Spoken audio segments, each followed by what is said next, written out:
Good morning friends. இது உங்கள் friends sports academy. Daily கண்ட பஸ்ஸில் இன்றைக்கி என்ன பார்க்க போகிறோம் பார்த்தீங்கன்னா ஜனவரி 30, 2025 வியாழக்கிழமை இன்றைக்கி கண்ட பஸ் தான் பார்க்க போகிறோம். இதுக்கு முன்னாடி பார்த்தீங்கன்னா நம்ம டெய்லி கண்ட பஸ் வீடியோ அப்லோட் பண்ணியிருக்கோம். பார்க்காதவங்க பார்த்து எடுத்து வச்சுக்கோங்க. அது மட்டும் இல்லாமல் நம்ம சேனல் சப்ஸ்கிரைப் பண்ணுங்கள், சப்போர்ட் பண்ணுங்கள்.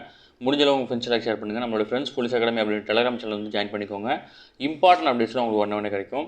நம்ம கரண்ட் அஃபேர்ஸ் பார்க்க முடியும் பார்த்தீங்கன்னா நம்ம அகாடமி சார்பாக வந்து பார்த்தீங்கன்னா 2ஆம் நிலை காவல் தேர்வுக்காக ஒரு டெஸ்ட் பேஜ் வந்து பார்த்தீங்கன்னா லான்ச் பண்ணியிருக்கோம். இதில் வந்து பார்த்தீங்கன்னா இந்தியன் லத்தி அப்படின்னு சொல்லிட்டு 2 டெஸ்ட் பேஜ் லான்ச் பண்ணியிருக்கோம். இதில் இந்தியன் டெஸ்ட் பேஜில் மொத்தம் உங்களுக்கு 60க்கும் மேற்பட்ட தேர்வுகளும் 6000க்கும் மேற்பட்ட வினாக்களும் கிடைக்கும். இதுக்கான அட்மிஷன் போயிட்டுருக்கு. விருப்பமுள்ள மாணவர்கள் வந்து பார்த்தீங்கன்னா தாராளமாக நீங்கள் இணைஞ்சிக்கலாம். இதுக்கான ஷெட்யூல் வந்து டிஸ்கிரிப்ஷனில் கொடுக்குறேன், வியூ பண்ணி பாருங்கள். உங்களுக்கு விருப்பம் இருக்குது அப்படின்னா நீங்கள் தாராளமாக ஜாயின் பண்ணிக்கலாம். இந்த டெஸ்ட் சம்மந்தமாக இந்த ஷெட்யூல் சம்மந்தமாக எந்த டவுட் இருந்தாலும் ஸ்க்ரீனில் தெரிந்த நம்பருக்கு நீங்கள் கால் பண்ணி உங்களோட டவுட்டை நீங்கள் கிளாரிஃபை பண்ணிக்க முடியும். சரிங்களா? அடுத்த வந்து பார்த்திங்கன்னா லத்தி டெஸ்ட் பேஜ். இதில் வந்து பார்த்திங்கன்னா மொத்தம் உங்களுக்கு 45க்கும் மேற்பட்ட தேர்வுகளும் 4500க்கும் மேற்பட்ட வினாக்களும் கிடைக்கும். இதற்கான அட்மிஷன் வந்து பார்த்திங்கன்னா நடந்துகிட்ருக்கு. விருப்பமுள்ள மாணவர்கள் வந்து பார்த்திங்கன்னா இணைஞ்சிக்கலாம். இதுக்கான ஷெட்யூலும் டிஸ்கிரிப்ஷனில் கொடுக்குறேன், வியூ பண்ணி பாருங்கள். உங்களுக்கு எதாவது டவுட் இருந்துச்சு அப்படின்னா ஸ்க்ரீனில் தெரிந்த நம்பருக்கு நீங்கள் கால் பண்ணி ஒரு டவுட்டை கிளாரிஃபை பண்ணிக்கலாம். அடுத்து வந்து பார்த்திங்கன்னா 2ஆம் நிலை காவல் தேர்வுக்கான இலவச முழு மாத தேர்வு வந்து பார்த்திங்கன்னா ஒன்று நடத்தியிருந்தோம். இதற்கான வினாத்தாள் வந்து பார்த்திங்கன்னா நம்மளோட யூடியூப் சேனல் இருக்குது. தயவு செஞ்சு இந்த டெஸ்ட்டை எழுதி பாருங்கள். எல்லா மாணவர்களும் எழுதுங்க, உங்கள் ஃப்ரெண்ட்ஸ்க்கெலாம் ஷேர் பண்ணுங்கள். அந்த டெஸ்ட்டை நீங்கள் எழுதும்போது தான் நீங்கள் இன்னும் என்ன படிக்கணும், இன்னும் என்னென்னலாம் பேலன்ஸ் இருக்குது, என்ன முடிச்சிருக்கோம் அப்படிங்கிறத நீங்கள் தெரிஞ்சிக்க முடியும். அதனால தான் இந்த தேர்வை வந்து முன்னாடியே வச்சிட்டோம். எல்லாருமே வந்து பார்த்திங்கன்னா டெஸ்ட்டை வந்து அந்த எக்ஸாம் டைமில் வைப்பாங்க. எக்ஸாம் எழுத போகிற டைமில் நம்ம முன்னாடியே ஒரு டெஸ்ட்டை கண்டக்ட் பண்ணி வச்சிட்டோம் அப்படின்னா நீங்கள் வந்து இன்னும் என்ன படிக்கணும், இன்னும் என்னென்ன பேலன்ஸ் இருக்குது அப்படின்னு தெரிஞ்சுக்கிட்டிங்கன்னா மறுபடியும் நீங்கள் படிக்கிறதுக்கு ஈஸியாக இருக்கும். மறுபடியும் இன்னொரு டெஸ்ட்டு கூட நடக்கும். அதனால் வந்து பார்த்திங்கன்னா டிஸ்கிரிப்ஷனில் கொடுக்குற வாட்ஸ்அப் குரூப்பில் வந்து ஜாயின் பண்ணிக்கோங்க. அப்போ தான் வந்து பார்த்திங்கன்னா இந்த ஃப்ரீ டெஸ்ட்டு வந்து நீங்கள் அட்டன் பண்ண முடியும். 11 இந்த மாதம் ஜனவரி 11ஆம் தேதி நடைபெற்ற இந்த தேர்வில் வந்து பார்த்திங்கன்னா டிஎன்யூஎஸ்ஆர்பி எக்ஸாம் பேட்டர்ன் எப்படி இருக்குமோ அதை யூஸ் பண்ணி அப்படியே கொஸ்டின் எடுத்துருக்கும். அதனால் வந்து பார்த்திங்கன்னா உங்களுக்கு கொஸ்டின் பேட்டர்னை பார்த்தாலே தெரிஞ்சிடும் இந்த டெஸ்ட்டு வந்து பார்த்திங்கன்னா டிஎன்யூஎஸ்ஆர்பி கொஸ்டின் மாதிரி இருக்கா இல்லையான்னு சொல்லிட்டு தயவு செஞ்சு இந்த டெஸ்ட் எழுதுங்க. இதுக்கான ஆன்சர் கீயும் நம்ம யூடியூப் சேனலில் இருக்குது, தாராளமாக எடுத்து எழுதுங்க. சரிங்களா? வாங்க ஃப்ரெண்ட்ஸ், கரண்ட் அஃபேர்ஸ் பார்த்துடலாம். இன்றைக்கி வந்து பார்த்திங்கன்னா மகாத்மா காந்தியோட நினைவு நாள். அது மட்டும் இல்லாமல் அதாவது வந்து பார்த்திங்கன்னா உத்தரப்பிரதேச மாநிலம் பிரயாக்ராஜில் நடைபெற்ற கும்பமேளா நெரிசல் வந்து பார்த்திங்கன்னா 30 பேர் வந்து பார்த்திங்கன்னா உயிரிழந்திருக்காங்க. இதில் வந்து பார்த்திங்கன்னா உத்தரப்பிரதேச மாநிலம் பிரயாக்ராஜில் தான் வந்து பார்த்திங்கன்னா மகா கும்பமேளா நடக்குதுங்கிறது மட்டும் தெரிஞ்சுக்கிட்டால் போதுமானது, மிக முக்கியமானது. அடுத்தது இஸ்ரோ வந்து பார்த்திங்கன்னா தனது 100வது ராக்கெட்டை வந்து பார்த்திங்கன்னா ஏவிட்டாங்க. நம்ம நேற்று பார்க்கும்போது வந்து பார்த்திங்கன்னா ஏவ இருக்கிறாங்கன்னு பார்த்தோம். நேற்றே வந்து பார்த்திங்கன்னா ஏவிட்டாங்க. இஸ்ரோவின் 100வது ராக்கெட்டான GSLV F-15 ராக்கெட் வந்து பார்த்திங்கன்னா ஸ்ரீஹரிகோட்டாவிலிருந்து வெற்றிகரமாக விண்ணில் புதன்கிழமை வந்து பார்த்திங்கன்னா செலுத்தப்பட்டுருச்சு. ஓகேங்களா? அமெரிக்காவை போன்ற இந்தியாவிலும் வந்து பார்த்திங்கன்னா தரைவழி, கடல் வழி, வான்வழி போக்குவரத்து மற்றும் பாதுகாப்பு பயன்பாட்டுக்கு உதவும் மண்டல வழிகாட்டுதல் செயற்கைக்கோள் அமைப்பை வந்து பார்த்திங்கன்னா உருவாக்க வந்து இஸ்ரோ முடிவு செஞ்சது. அதன் அடிப்படையில் வந்து பார்த்திங்கன்னா இந்த ராக்கெட் ஏவப்பட்டிருக்கு. ஓகேங்களா? GSLV F-15 ராக்கெட் வந்து பார்த்திங்கன்னா இஸ்ரோவின் 100வது ராக்கெட் திட்டமாகும். இதுவரை முன்னெடுக்கப்பட்ட 100 ராக்கெட் ஏவுதல் வந்து பார்த்திங்கன்னா 91 வந்து பார்த்திங்கன்னா வெற்றி பெற்றிருக்கு. இதில் GSLV வகை ராக்கெட்டில் வந்து பார்த்திங்கன்னா 17 முறை அனுப்பப்பட்டிருக்கு. இதில் 13 முறை வந்து பார்த்திங்கன்னா நம்ம வெற்றி பெற்றிருக்கு. சரிங்களா? அடுத்து சென்னையில் வந்து பார்த்திங்கன்னா தொடர்ந்து 4 நாட்கள் நடைபெறும் மாநில அளவிலான தபால் தலை கண்காட்சி வந்து பார்த்திங்கன்னா தமிழக தலைமைச் செயலாளர் முருகானந்தம் அவர்கள் வந்து பார்த்திங்கன்னா தொடங்கி வச்சிருக்கிறார். ஓகேங்களா? ஜஸ்ட் இதை பற்றி தெரிஞ்சுக்கோங்க. தெரிஞ்சுக்க வேண்டியது இம்பார்ட்டன்ட். நம்ம எக்ஸாம் பாயிண்ட் ஆஃப் வியூவில் பார்த்தா போதும். அடுத்த வந்து பார்த்திங்கன்னா இப்போ பட்ஜெட் தாக்கல் பண்ண போகிறாங்க. நம்ம நேற்றே பார்த்தோம். அதை பற்றி ஒரு டீட்டெயில் கொடுத்துருக்காங்க. இது எல்லாமே நமக்கு கண்டிப்பாக தெரிஞ்சிக்க வேண்டியது. இந்தியாவின் முதல் நிதிநிலை அறிக்கை வந்து பார்த்திங்கன்னா நவம்பர் 1947 வந்து பார்த்திங்கன்னா RK சண்முகம் செட்டியார் வந்து பார்த்திங்கன்னா தாக்கல் செஞ்சார். அதுக்கப்புறம் வந்து பார்த்திங்கன்னா 56-58 பண்டிதர் ஜவஹர்லால் நேருடைய அமைச்சரவையிலும் தாக்கல் பண்ணியிருக்காரு. ஜவஹர்லால் நேருடைய அமைச்சரவையிலும் 1963-65 லால் பகதூர் சாஸ்திரியுடைய அமைச்சரவையிலும் வந்து பார்த்திங்கன்னா நிதியமைச்சராக இருந்தவர் வந்து பார்த்திங்கன்னா TT கிருஷ்ணமாச்சாரி. அதன் பிறகு வந்து பார்த்திங்கன்னா C சுப்பிரமணியம் 2 முறையும், R வெங்கட்ராமன் இடைக்கால வரைவு செயல் திட்டம் உட்பட்ட 3 முறையும் வந்து பார்த்திங்கன்னா தாக்கல் பண்ணியிருக்காரு. சிதம்பரம் வந்து பார்த்திங்கன்னா 8 முறை. தற்போது நிதியமைச்சர் நிர்மலா சீதாராமன் இதுவரை 6 முறையும் 2 முறை இடைக்கால வரைவு திட்டமும் தாக்கல் செஞ்சிருக்கிறார். ஓகேங்களா? வரும் சனிக்கிழமை பிப்ரவரி 1ஆம் தேதி 7 முறை தொடர்ந்து வரவு செலவு திட்டம் தாக்கல் செய்தவர் என்ற சாதனை வந்து பார்த்திங்கன்னா அவங்க படைக்கிருக்கிறாங்க நிர்மலா சீதாராமன். இதற்கு முன்பு நிதியமைச்சராக இருந்தவர் வந்து பார்த்திங்கன்னா மொராஜி தேசாய். இவர் வந்து பார்த்திங்கன்னா தொடர்ச்சியாக 6 முறை பண்ணியிருக்காங்க. இவங்க வந்து பார்த்திங்கன்னா 7 முறை பண்ண இருக்கிறாங்க. ஓகேங்களா? இப்போ லாஸ்ட்டாக பண்ணிட்டாங்க அப்படின்னா அது வந்து 7 முறை. ஓகேங்களா? அடுத்ததாக அரசியலமைப்பு சட்டம் 272வது பிரிவின் கீழ் வந்து பார்த்திங்கன்னா அரசு வாங்கும் கடன்களின் அளவை வந்து பார்த்திங்கன்னா நோக்கங்களையும் கட்டுப்படுத்துவதற்கான சட்டங்கள் இதுவரை நாம் இயற்றவில்லை அப்படின்னு வந்து பார்த்திங்கன்னா குறிப்பிடுது. ஓகேங்களா? அடுத்தது கலைஞர் கனவு இல்ல திட்டம். அதாவது தமிழ்நாட்டில் கிராமப்புற பகுதியில் வந்து பார்த்தீங்கன்னா 8 லட்சம் குடிசை வீடுகள் உள்ளடக்கிய கணக்கெடுப்பு 8 லட்சம் குடிசை வீடுகள் இருக்கிறதா வந்து கணக்கெடுக்கப்பட்டிருக்கு. அதன் அடிப்படையில் வந்து 2030ஆம் ஆண்டுக்குள் ஊரகப் பகுதியில் 8 லட்சம் வீடுகள் புதிதாக கட்ட அறிவிப்பு வந்து வெளியிடப்பட்டுச்சு. அதன் அடிப்படையில் வந்து பார்த்தீங்கன்னா 500 கோடி நிதி ஒதுக்கீடு இருக்காங்க. அடுத்து இம்பார்ட்டன்ட் கொஸ்டின் டிஎன்பிசி, டிஎன்யூஎஸ்ஆர்பி. அடுத்த 5 ஆண்டுகள் வந்து பார்த்தீங்கன்னா மேலும் 100 ராக்கெட் தேவைப்படும் அப்படின்னு சொல்லிட்டு வந்து பார்த்தீங்கன்னா இஸ்ரோவின் தலைவரான வி நாராயணன் வந்து பார்த்தீங்கன்னா தெரிவிச்சிருக்காரு. இஸ்ரோவினுடைய தற்போதைய தலைவர் யார் அப்படின்னா வி நாராயணன். இது முக்கியமான கொஸ்டின். அடுத்து வந்து பார்த்தீங்கன்னா அதே போன்று அடுத்த 2 ஆண்டுகளுக்குள் வந்து பார்த்தீங்கன்னா குலசேகரப்பட்டினம் ஏவுதளம் முழுமையாக பயன்பாட்டுக்கு வரும்னு சொல்லியிருக்காரு. இது எங்கே இருக்குன்னா தூத்துக்குடி மாவட்டம். இது முக்கியமான கொஸ்டின்.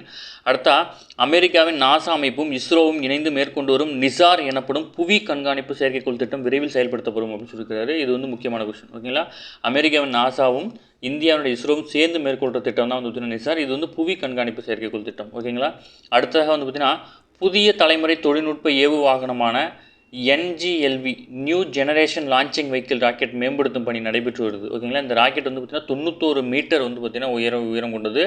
தற்போதைய GSLV வந்து பார்த்தீங்கன்னா மார்க் 3 வகை ராக்கெட்டுகளும் அதன் உயரத்தில் பாதி தான் இருக்கும். ஜஸ்ட் 91 மீட்டர்னா 100 மீட்டருக்கு 9 மீட்டர் தான் கம்மி. நீங்கள் TNUSRB இருந்தீங்கன்னா 100 மீட்டர் ஓடுவீங்க இல்லையா, அதில் வந்து பார்த்திங்கன்னா ஒரு 9 மீட்டர் கம்மி. அவ்வளோ பெரிய ராக்கெட் வந்து தயாரிக்க இருக்கிறாங்க. அடுத்தது வந்து பார்த்திங்கன்னா GSLV ராக்கெட் மூலம் வந்து பார்த்திங்கன்னா 2250 கிலோ எடை வரையில் தான் கொண்டு செல்ல முடியும். இப்போ நம்ம புதுசாக உருவாக்குறோம் இல்லையா NGLV ராக்கெட்டில் வந்து பார்த்திங்கன்னா 30 டன் வரையிலான ஆய்வு கருவிகளை வந்து பார்த்திங்கன்னா செயற்கைக்கோளை அனுப்ப முடியும். ஓகேங்களா, 2250 கிலோனா வந்து பார்த்திங்கன்னா 2.25 டன்னு. இது வந்து 30 டன்னு. ஓகேங்களா, அடுத்தது வந்து பார்த்திங்கன்னா மத்திய அரசு அண்மையில் வந்து பார்த்தீங்கன்னா ஒரு ஒப்புதல் வழங்கியிருக்காங்க. என்ன அப்படின்னா ஸ்ரீஹரிகோட்டாவில் 3வது ஏவுதளத்தை அமைக்கிறதுக்கு அதையும் குறிப்பிட்டிருக்காங்க. முக்கியமானது. அடுத்து இஸ்ரோ சார்பில் வந்து பார்த்தீங்கன்னா 100 ராக்கெட் திட்டங்கள் இதுவரை முன்னெடுக்கப்பட்டு அதன் வாயிலாக வந்து பார்த்தீங்கன்னா 548 உள்நாட்டு மற்றும் வெளிநாட்டு செயற்கைக்கோள் வந்து பார்த்தீங்கன்னா விண்ணுக்கு அனுப்பப்பட்டிருக்கு. 3 சந்திராயன் திட்டங்கள், ஆதித்யா, மங்கள்யான் என பல சாதனைகள் இதன் வாயிலாக வந்து பார்த்தீங்கன்னா நிகழ்த்தப்பட்டது. அந்த வகையில் வந்து பார்த்தீங்கன்னா அடுத்த 5 ஆண்டுகளில் 100 ராக்கெட் திட்டங்களை செயல்படுத்த வந்து பார்த்தீங்கன்னா முடிவு பண்ணியிருக்காங்க. ஓகேங்களா, அடுத்து வந்து பார்த்தீங்கன்னா முக்கியமான கொஸ்டின் கண்டிப்பாக நோட்ஸ் எடுத்து TNPSC, TNUSRB நோட் பண்ணிக்கணும். இஸ்ரோனுடைய தலைவர்களாக இது வரைக்கும் இருந்தவங்க யார், அவங்க இருந்தப்போ என்னென்ன திட்டங்கள் செயல்படுத்தப்பட்டுச்சுன்னு கொடுத்துருக்காங்க. இது கண்டிப்பாக நோட் பண்ணி வச்சுக்கோங்க, இம்பார்ட்டன்ட் கேட்க வாய்ப்பு இருக்குது. இஸ்ரோவின் தலைவராக தமிழகத்தைச் சேர்ந்த வி நாராயணன் வந்து பொறுப்பேற்ற பின்பு முன்னெடுக்கப்பட்ட முதல் திட்டமே வந்து பார்த்திங்கன்னா இந்தியாவின் 100வது ராக்கெட் திட்டம். இது வந்து பார்த்திங்கன்னா வெற்றி பெற்றுச்சு. இந்திய விண்வெளி ஆராய்ச்சி நிறுவனத்தின் தலைவர்களாக இதுவரைக்கும் 11 பேர் இருந்திருக்கிறாங்க. விண்வெளி ஆய்வின் சிற்பி என போற்றப்படும் விக்ரம் சாராபாய். இதெல்லாம் கொஸ்டின். விண்வெளி ஆராய்வின் சிற்பி வந்து விக்ரம் சாராபாய் இஸ்ரோவின் முதல் தலைவராக கடந்த 1963 வந்து பொறுப்பேற்றார். 8 ஆண்டுகள் அந்த பதவியில் இருந்தார். அதைத் தொடர்ந்து MGK மேனன் 9 மாதங்கள் வந்து அது பதவியில் வகித்திருக்காரு. பின்னர் பேராசிரியர் சதீஷ் தவான் இஸ்ரோவின் தலைவராக இருந்த 12 ஆண்டுகளில் இந்திய விண்வெளித்துறை புதிய சகாப்தத்தை வந்து படைச்சிருக்கு. இன்சாட் செயற்கைக்கோள், PSLV ராக்கெட் எல்லாம் வந்து பார்த்திங்கன்னா இவருடைய தலைமையில் வந்து பார்த்திங்கன்னா உருவாக்குனது. ஓகேங்களா, இந்த மாதிரி யார் உருவாக்குனதுன்னு கேட்டாங்கன்னா ஆன்சர் பண்ண ரெடியாக இருக்கணும். அதற்கு அடுத்த தலைமை பொறுப்பு வகித்த யார் அப்படின்னா UR ராவ். ஓகேங்களா, இவர் வந்து UR ராவ், K கஸ்தூரி ரங்கன் ஆகியோரது காலங்களில் இஸ்ரோ வந்து பார்த்திங்கன்னா மீள தொடங்கியது. மாதவ நாயர், K ராதாகிருஷ்ணன் ஆகியோர் இஸ்ரோவின் தலைவராக இருந்தபோது முறையே சந்திராயன் 1 மற்றும் மங்கள்யான் திட்டங்களை முன்னெடுத்து உலகின் கவனத்தை வந்து பார்த்திங்கன்னா இந்தியாவை நோக்கி திருப்பினர்.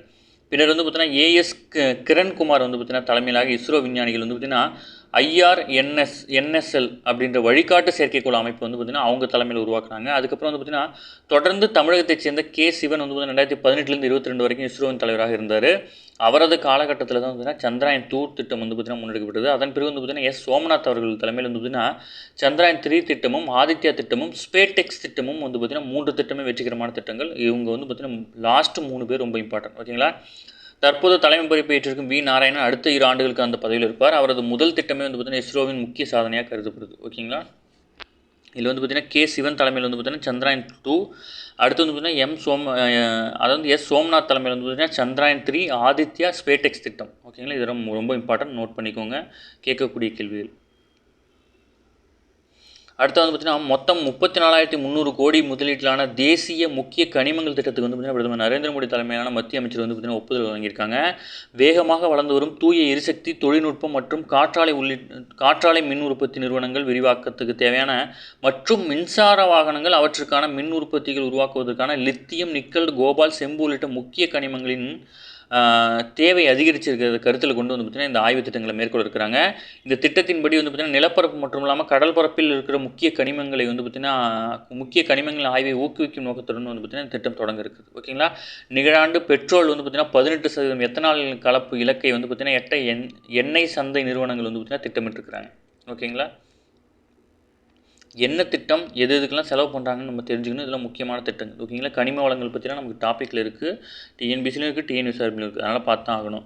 அடுத்து உத்தரகாண்ட் மாநிலத்தில் வந்து பார்த்திங்கன்னா 38வது தேசிய விளையாட்டுப் போட்டியில் வந்து பார்த்திங்கன்னா டேராடூனில் நடைபெறுது. இதில் வந்து பார்த்திங்கன்னா நீச்சல் மற்றும் ட்ரையாத்லான் தமிழகத்தில் வந்து பார்த்திங்கன்னா தலா 1 தங்கம் 1 வெள்ளி 2 வெண்கலம் பதக்கம் வந்து பார்த்திங்கன்னா இது வரைக்கும் வாங்கியிருக்காங்க. இன்னும் போட்டி முடியல. போட்டியோட நிறைவில் வர டேட்டாஸ் ரொம்ப இம்பார்ட்டன்ட். பட் நம்ம டெய்லி பார்த்துட்டே தான் நமக்கு அது மைண்டில் நிற்குன்றனால. அடுத்து மலேசியாவில் நடைபெற்ற 10வது ஆசிய பசிபிக் காது கேளாருக்கான போட்டியில் வந்து பார்த்திங்கன்னா 4 தங்கம் 6 வெள்ளி 4 வெண்கல பதக்கங்களுடன் வந்து பார்த்திங்கன்னா தமிழகத்தை சேர்ந்தவர்கள் வந்து பார்த்திங்கன்னா வாங்கிட்டு வந்திருக்காங்க.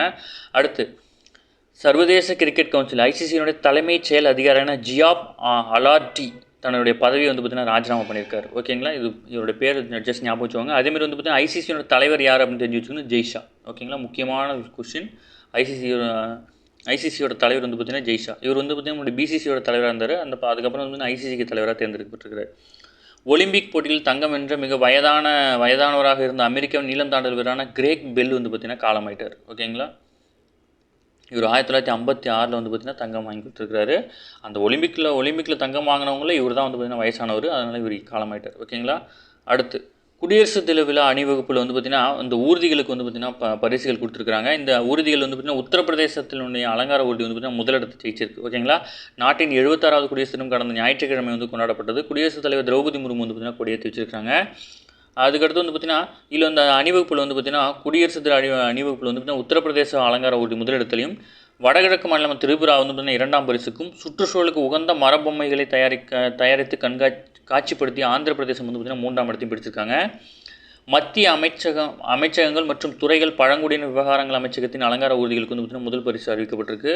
முப்படைகளின் சிறந்த அணிவகுப்பில் வந்து பார்த்திங்கன்னா ஜம்மு காஷ்மீரினுடைய ரைஃபிள் பிரிவுக்கு வந்து பார்த்திங்கன்னா கொடுத்துருக்காங்க. அது மட்டும் இல்லாமல் மத்திய ஆயுத காவல்படை மற்றும் இதர துணை இராணுவ படைகளுடைய பட்டியல் வந்து பார்த்திங்கன்னா தில்லி காவல்துறை வந்து பார்த்திங்கன்னா அந்த பட்டியலுக்கு தேர்ந்தெடுக்கப்பட்டிருக்காங்க. ஓகேங்களா. இது மட்டும் இல்லாமல் இதுக்கு வந்து பார்த்திங்கன்னா 3 பேர் கொண்ட நீதிபதிகள் குழு தான் வந்து பார்த்திங்கன்னா இவங்களை தேர்ந்தெடுத்திருப்பாங்க. அது மட்டும் இல்லாமல் மக்களுக்கும் ஒரு சில இது கொடுத்துருந்தாங்க. வெப்சைட்டில் போய் ஓட்டிங் பண்ணுற மாதிரி கொடுத்துருந்தாங்க. அந்த அடிப்படையில் வந்து பார்த்திங்கன்னா குஜராத் மாநிலம் தான் வந்து பார்த்திங்கன்னா முதலிடத்தை ஜெயிச்சிருந்துச்சு. ஓகேங்களா. அடுத்து வந்து பார்த்திங்கன்னா மேற்கு ஆப்பிரிக்க கூட்டமைப்பு அப்படின்னு சொல்லுவாங்க. அதாவது வந்து பார்த்திங்கன்னா மேற்கு ஆப்பிரிக்க பிராந்திய நாடுகளில் முக்கியத்துவம் வாய்ந்த கூட்டமைப்பிலிருந்து இராணுவ ஆட்சி நடைபெறும் புர்கினியா பாசோ, நைஜர், மாலி ஆகிய நாடுகள் வந்து பார்த்திங்கன்னா அதிகாரப்பூர்வமாக வந்து பார்த்திங்கன்னா வெளியேறிட்டாங்க.